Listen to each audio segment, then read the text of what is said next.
So don't try to shortchange us.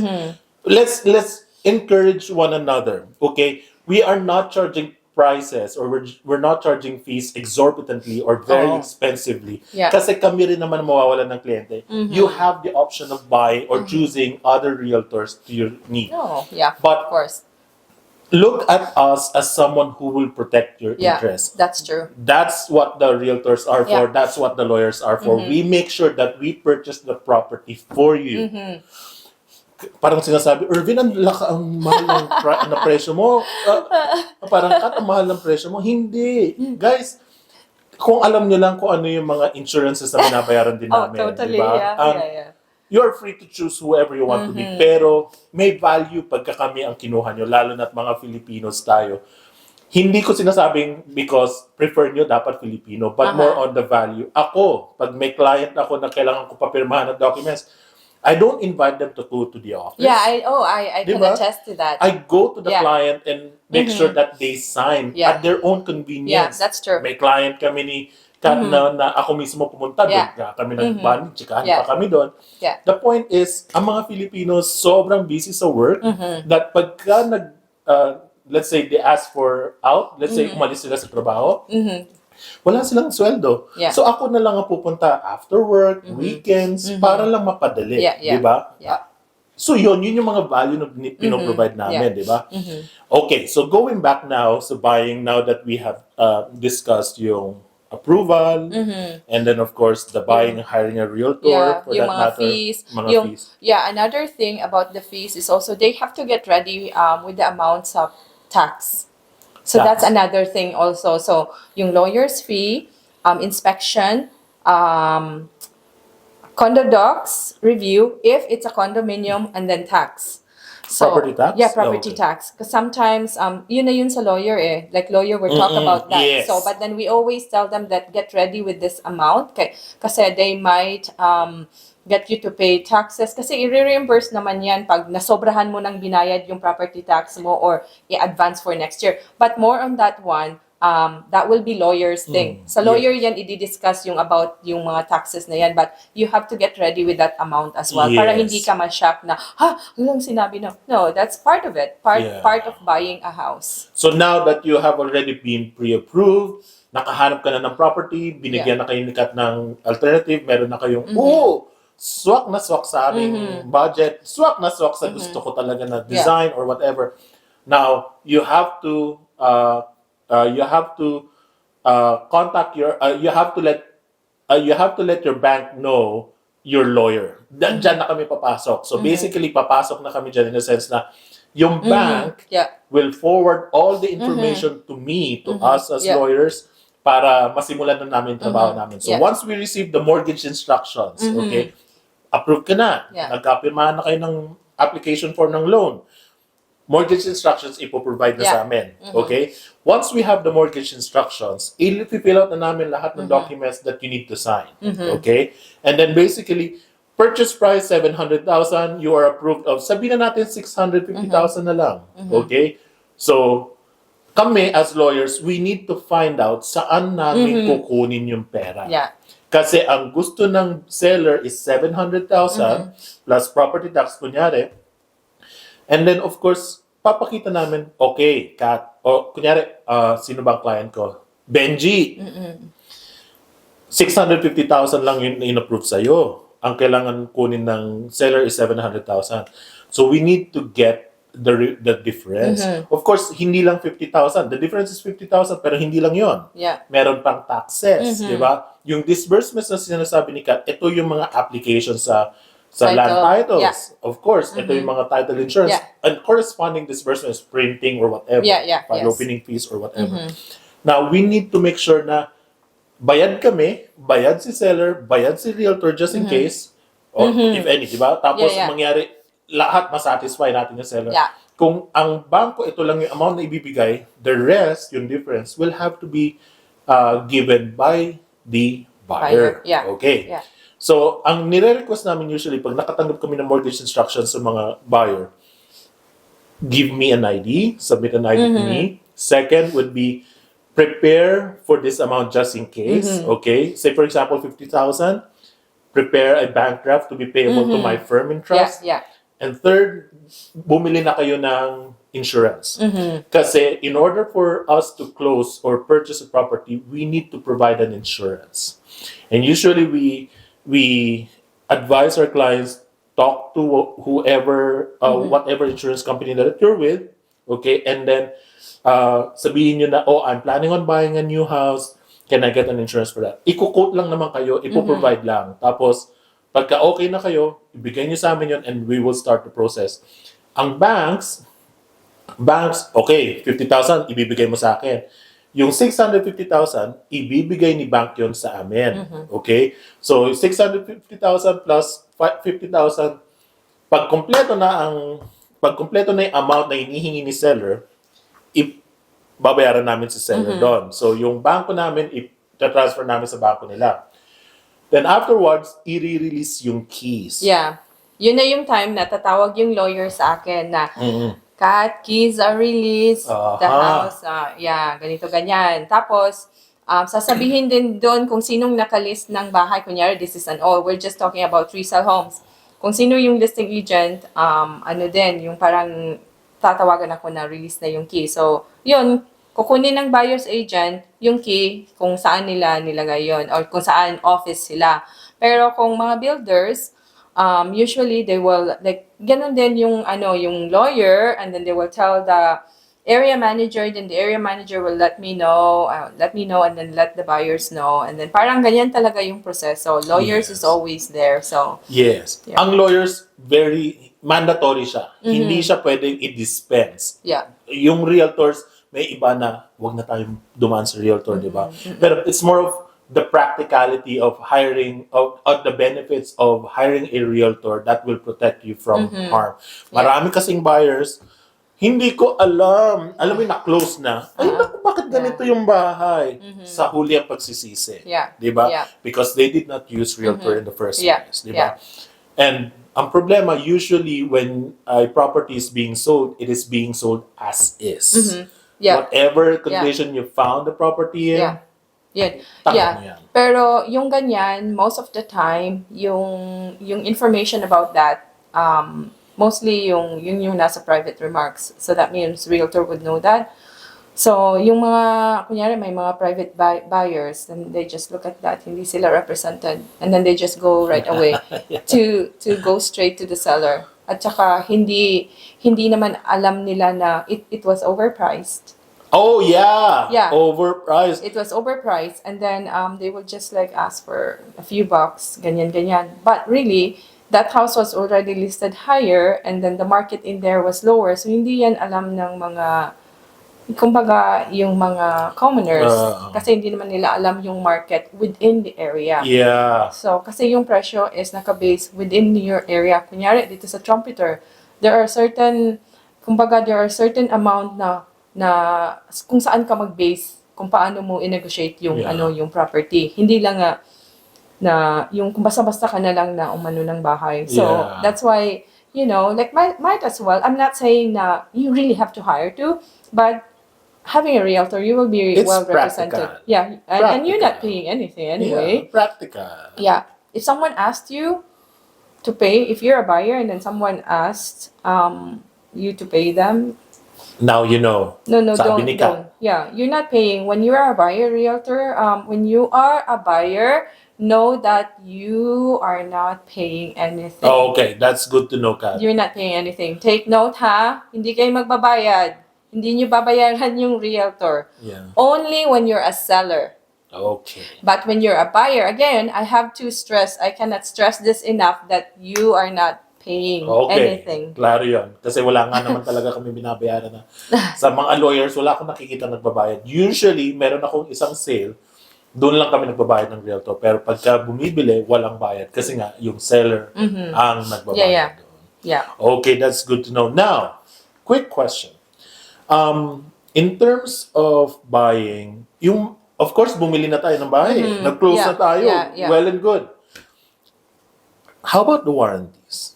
Warranties, when it is an older home, there is no warranties with that. When it's a resale. Uh-huh. When it's a resale property, yung mga 5-year-old or even 1-year-old, kung 1 year old, you check or you talk to the realtor about that if there is still a warranty that comes with it.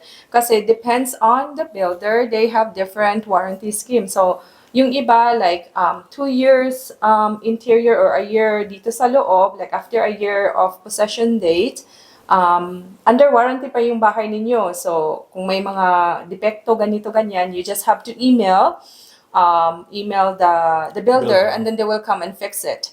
Yung iba is that's to 1 or 2 year dun sa interior, and then exterior is like maybe 4 years, and then roofing is 5 years. But depends sa builder yan. But you have to know, depende sa builder. So minsan yung mechanical is 4 years. Yung kumbaga mechanical is 4 years, tapos 6 years sa labas, and then roofing is 10 years. But you really have to double check with that, and you have to bear that in mind that it comes with it. Pag bago ang bahay mo, and you have to choose a builder that is, yung kumbaga, it's not a fly-by-night na Well established. Well, yeah, yung fly-by-night. Hindi fly-by-night, kay yung well-established. Don't look at just the aesthetic side. Aesthetic side of the property. You have to know like the workmanship and everything. Kasi may mga yung parang may may mga sakit-sakit na. True. 'Di ba? Yung parang tao may sakit na pag 40 years old may ubo na. So expected yung pag yung bahay is 40 years old, syempre may sakit-sakit na 'yan. Yes. But if you take care, if the seller or owner took care of the house well, parang walang masyadong problema. But wala na yung warranty pag older homes. Okay. Usually bago lang. Usually bago lang talaga. But check with the builder. Yes. So, You have to double check with the builder, and you have to have them sign.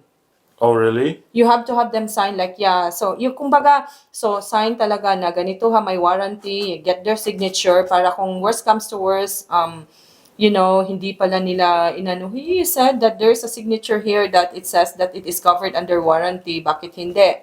So, yun yung mga dapat, kumbaga, they have to keep that in mind. And also, like, kumbaga, another thing is when you pay the deposit for your landscape, and then it is being returned after a year, so then you have to make sure that when you have a realtor, of course, like, I dealt with a lot of people na yung free landscape, and I make sure that the money is going back to them after a year. Pina-follow up ko.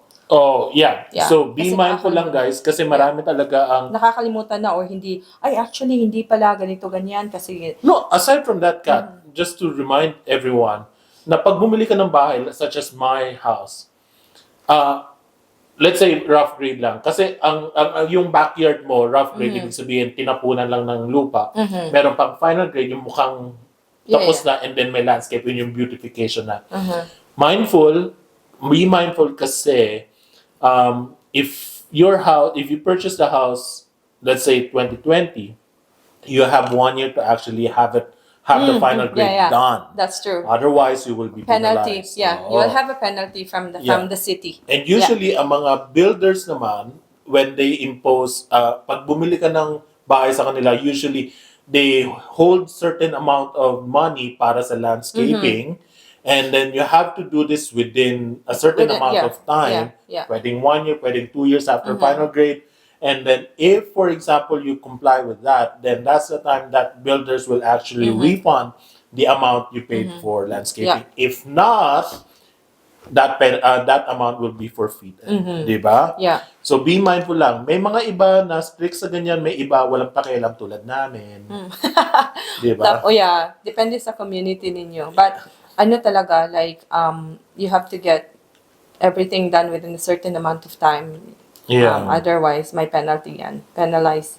That's true. Yeah. Ngayon, now that we're familiar now with buying a house and what to look out for, are there anything that they need to look out for just in case?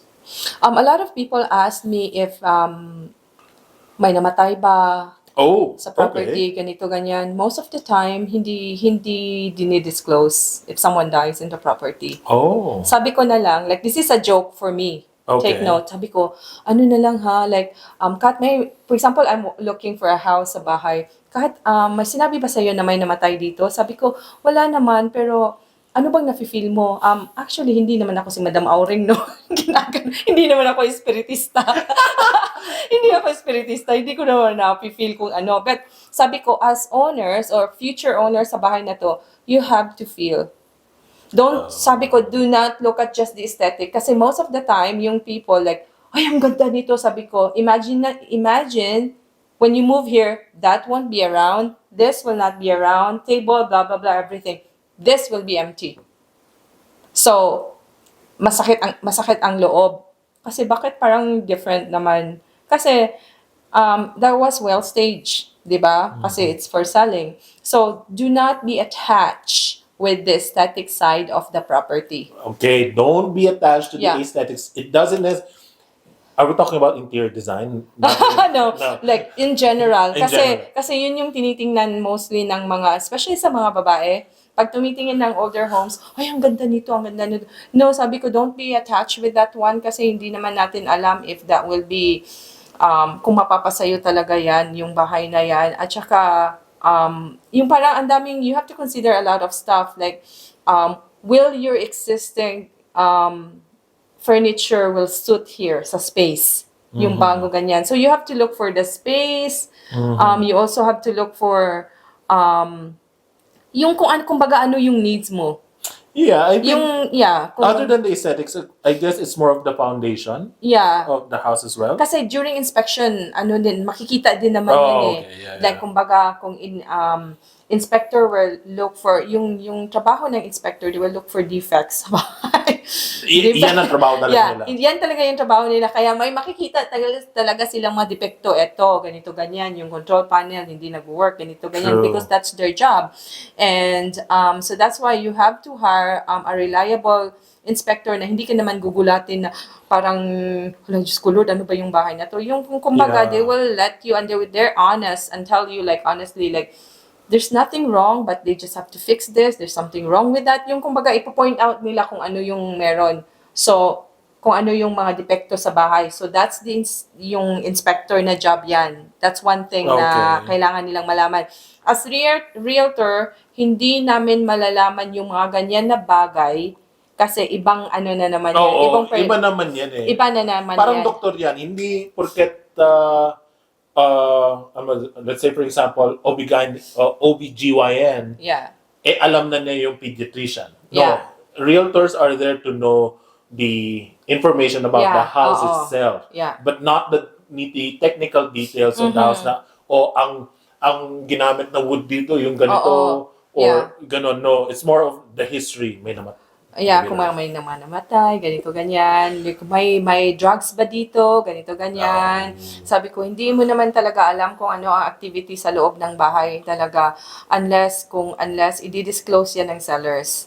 And na this one was ganito, ganyan. Tapos during inspection, kaya usually what I say to my clients that don't worry, during inspection, we will know about the bahay itself. Okay. Right now, yung trabaho ko is I will be representing you in the negotiation process. I will guide you through the process. But when it comes to kung ano ang sira sa bahay na to, that is the inspector's job. Okay, quick question. Ang inspection ba, does this happen before you close the purchase? Yeah. Or can it be done after? No, it's before. It should be done before. And, okay, like what you said, it should be done before. And during the inspection, can I actually hire an inspector to come with me during the walkthrough? You could, but then you have, right now it's COVID. Okay. So, I don't think that they will allow that. But when you have to have like an inspector, it is a different day that you will have to be with the inspector. So yung walkthrough, that's for a new build. Okay. So when you buy a new build, every phase of the construction, inspected yan kasi they will not proceed to drywalling kung hindi well inspected yung electrical. Okay. Hindi yan pwedeng mag-proceed kung walang inspection yata yan. Ng city. Ng city, Okay. yeah. So, after everything, when tapos na to lahat, pwede kang magdalang sarili mong inspector pag bagong bahay. And then, pwede din sa walkthrough, malalaman din yan. So, it's really up to you if you wanna hire an inspector sa brand new house. Oh, okay. But during the walkthrough, I actually don't know if you can tell the builder that I'm bringing an inspector with me. Is that okay? Kasi nga COVID ngayon, so limited. Limited yeah. edition. Limited yung tao na papasok sa loob. Interactions, yeah. Even as realtor, they will have to have like, hey, Catherine is coming with us. Is that okay? So up to a specific certain amount of individual lang ang pwede. Kung resale property, yun yung may inspector. Wala yung may-ari ng bahay if it's not vacant. Yung kumbaga yung buyer nandyan, ako nandyan, and then we will have to walk behind the inspector. Tapos i-explain niya yung mga ganito ganyan, and then they will have a report. But that one happens pag approve ka na. Pag-approve ka na, pag may final approval from the bank, you have your inspection. Usually sa akin kasi I will not go to inspection kung walang final approval sa bank. Dahil I don't want my client to spend money sa inspection na hindi naman pala siya approved. Ang mahal ng inspector, guys. Yeah, 575. Depende sa that depends on the size of the house. So, usually in my case as a realtor, I do not let them do the inspection when they're not approved. 101%. I do not allow them because they are paying. My clients are paying. And sayang yung money. I don't want their money like flash down the drain. It's because, hindi naman pala sila approved. Bakit nagpa-inspection? No. And yun yung process. Pre-approval, shop for the house, do the inspection, and then after inspections, conditions are left, then that's the time that lawyer na. Yun yung talagang yun yung talagang proseso. Pero hindi mag-inspection kung hindi approved.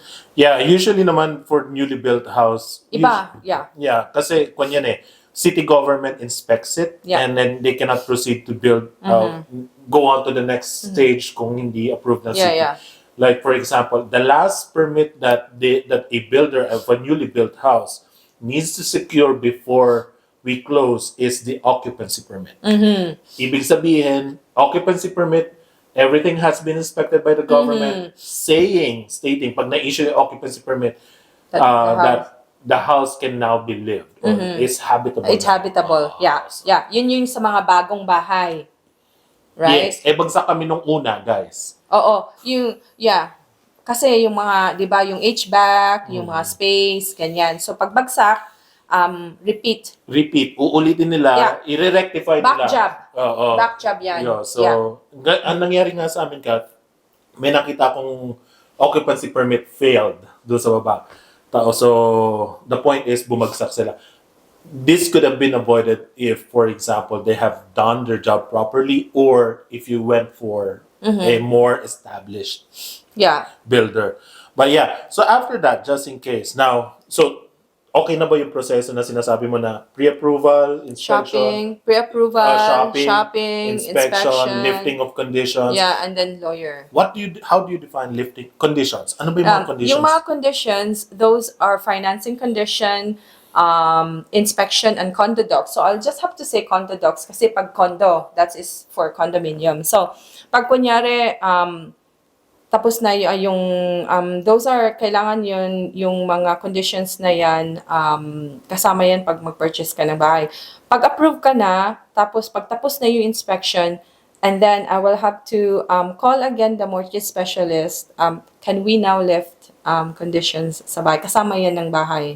Na kasama yan pag nag-purchase ka ng bahay. The conditions of the house. If you meet all the conditions, yun yung time that we can lift them. Yung kumbaga tapos na yung mga conditions namin. So, we're lifting, the house is now yours. So, ibig sabihin ng condition is more of, pag hindi mo na-lift yan, hindi mo na-comply yung conditions, you won't proceed with the purchase. Yeah. Kunyari, kung sa bahay, kunyari. Kaya yung during financing, tapos pag hindi, kumbaga kung hindi ka naman na-approve, yung final approval, so then, conditions are not met. Yung sa financing. So, you cannot proceed to inspection. That's good, no? Yeah, you can't.